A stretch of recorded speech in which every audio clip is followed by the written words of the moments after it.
Welcome back, everyone, to the show, Coach's Desk. This is where you get your sporting experience. And yes, people, we're here to talk to you about the gentleman on the screen, Michail Antonio. Yes, and we just want to get right into this video because it's an interesting one. Did you know that Michail Antonio contemplated retiring from football? Yes, indeed, that crossed the baller's mind. You know what I mean? And many might ask, then is this a story? Of course, it is, because we have to give you information where the footballers are concerned. Yeah. And it might be hard to believe that, when you see the man leading the line for West Ham right now and his celebrations and all of these things, then you can understand that it it might be something hard to believe. Yeah, but at the same time, it is. And of course, you know that Michail Antonio progressed from non-league football. Now he's in the Premier League. So you have to give ratings to ballers like these, who are actually coming from non-league football and now they are doing well in the Premier League. He had a long contract with West Ham, but was not satisfied with being a bit part player who was in and out of the team. So as you know, people, every footballer, once they're not playing regularly, then there's gonna be issues. Of course, the dream of every footballer is to play in every game, in every starting 11. You know what I mean?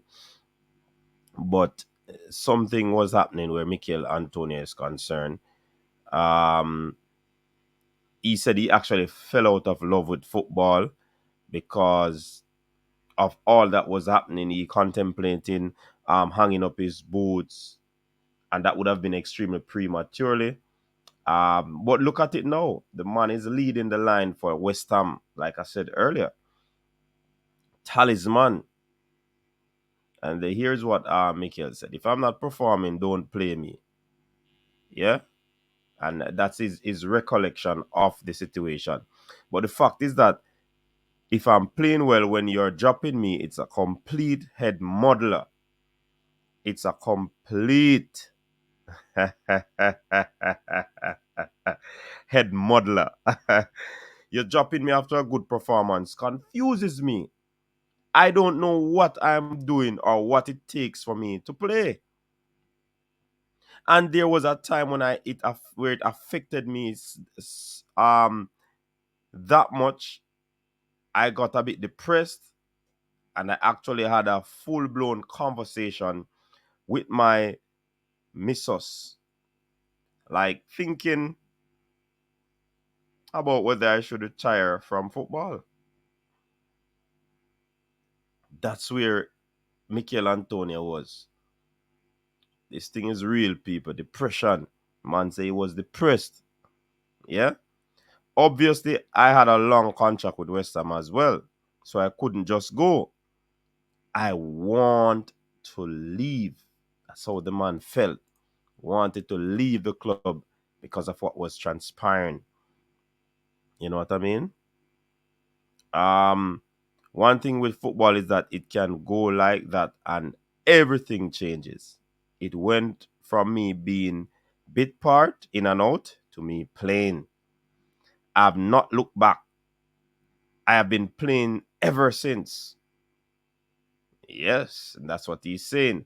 And that is a teachable moment for me, that in spite of how you might be feeling, how depressed you are, um, never give up.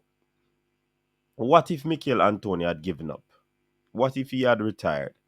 I mean, this Michail Antonio you would not be seeing, especially slamming in the goals for the Reggae Boyz. Wow. He signed for West Ham in 2015, people, and played just about every position under the sun.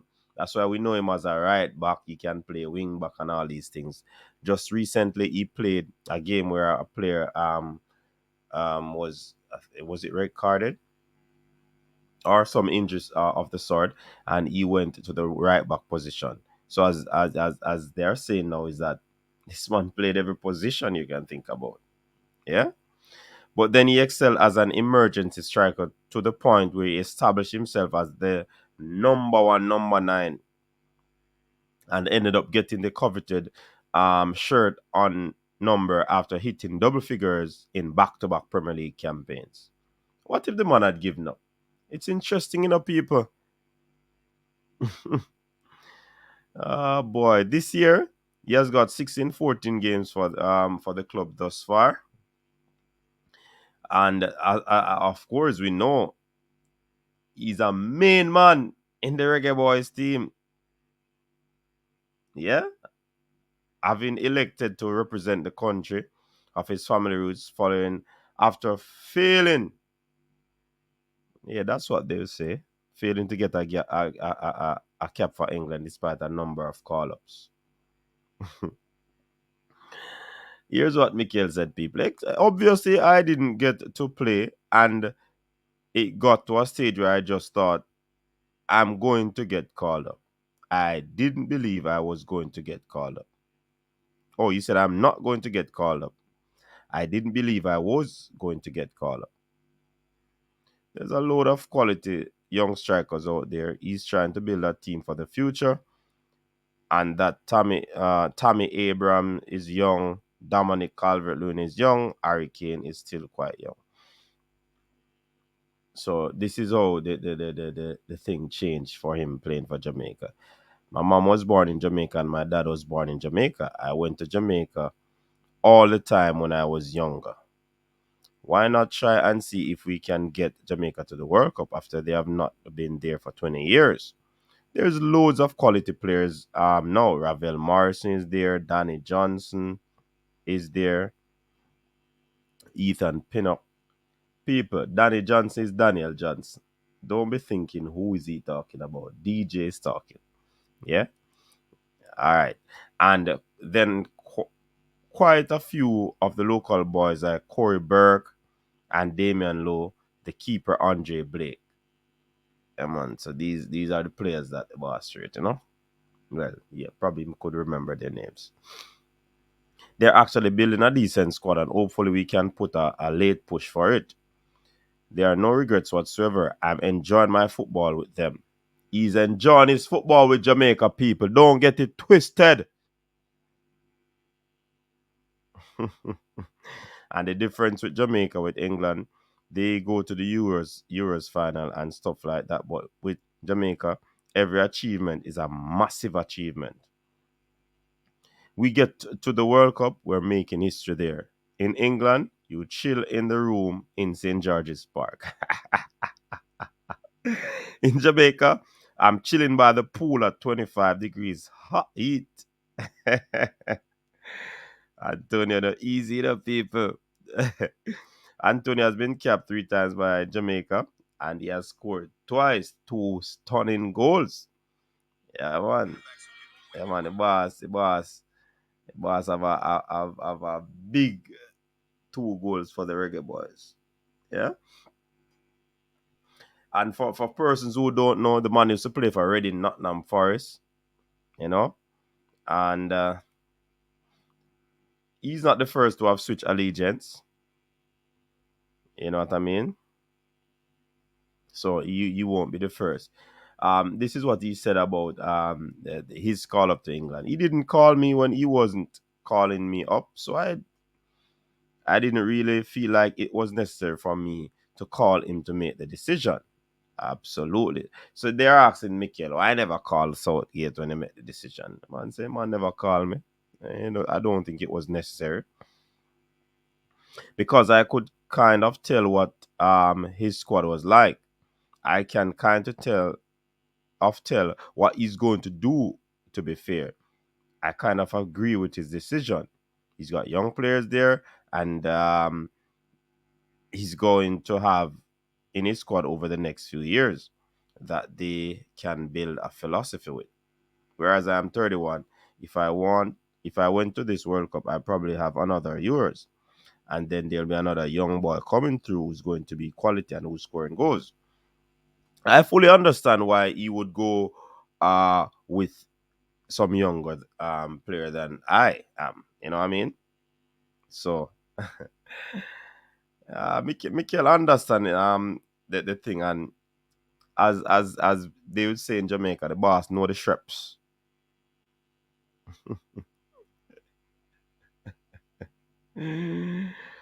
Yes, sir.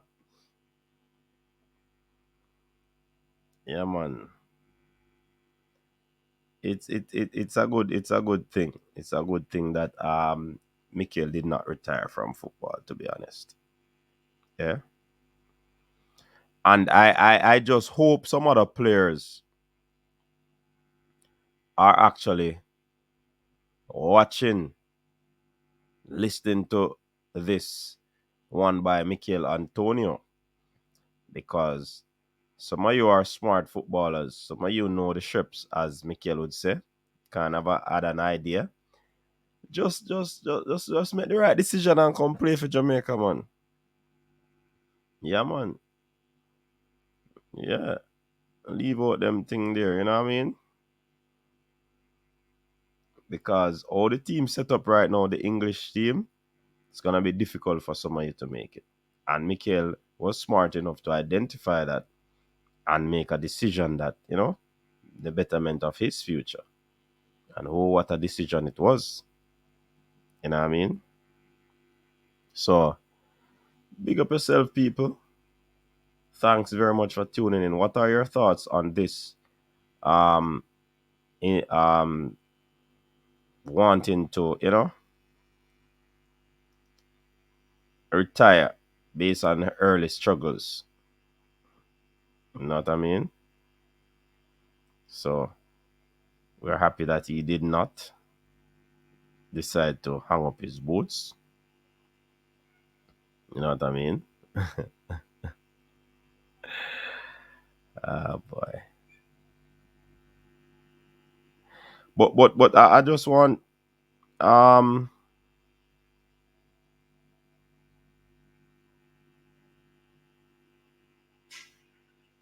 uh, let me put this in, because some youngster out there need to hear this, because Michael Antonio was rejected along the journey of his career. In other words, he was rejection was a feature of his journey as a footballer. At different stages of his career, he got turned down by Spurs, Brentford, QPR, AFC, Wimbledon. AFC Wimbledon even refusing to pay his £7 registration fee. So he persevered and got his just rewards for the hard work he put in. But if football didn't work out, Antonio still had another plan.